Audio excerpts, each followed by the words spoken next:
Hello. Ah, Alam ko hindi niyo po ako kilala, pero hayaan niyo po akong magpakilala. Ako nga po pala si Joseph Patawaran, isang gay pero hindi po cross-dresser. Mas gusto ko po yung ganito na discreet or manly. So, I have a partner po na nasa labas. Papakilala ko po sa inyo later. So, for now, magpapakilala po ako ng kaunti about myself. So, and ang channel po na ng aming YouTube ay BGC Filipino. So, BGC means Buhay Gay Couple Filipino version. So, ito naman po ang Filipino version. So, hindi po ganun ka bongga ang vlog na to kasi hindi naman po kami talented.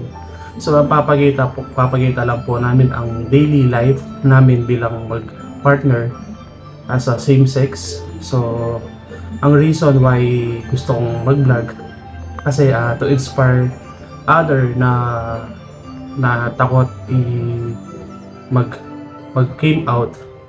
So, naniniwala po ako na burden po sa sarili natin yun kapag ganun. At saka life is too short para itago ang totoong ikaw. So hanggang nandito tayo sa mundo, ipakita mo kung ano ka at kung sino ka.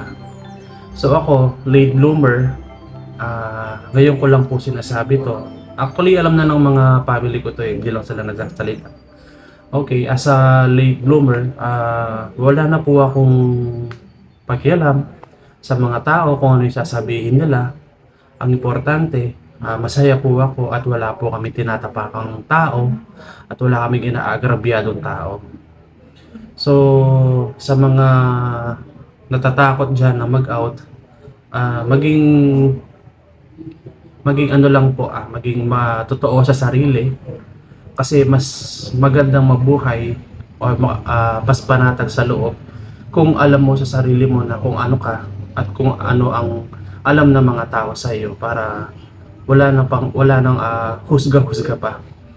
So dito sa atin sa Pilipinas na natural na may mga bashers na katulad sa mga same-sex relationship pero I don't care na po ang importante ilalabas ko kung sino po talaga kami ng partner ko. So, papakilala ko po ang partner ko sa inyo. Tawagan ko lang po. A few moments later. Ito po yung partner ko. Papakilala ko po sa inyo. Papakilala ka. Hi. Pa, Doy. Doy. Ang totoong pangalan niyan, totoong pangalan mo daw. Raul. Raul. So, Doy ang palayaw niya. So, 2 years na tayo, no?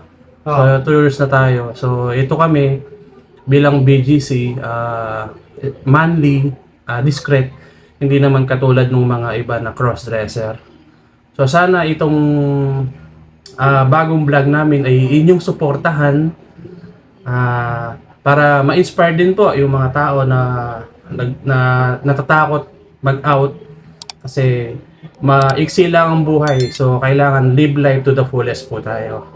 So, ngayon ho, after ko mapakilala sa inyong partner ko, yun nga po, katulad na sinabi ko na hindi naman ganun ka bongga ang vlog namin.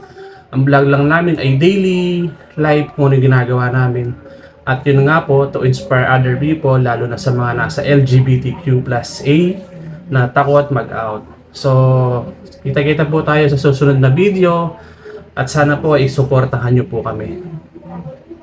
Paalam!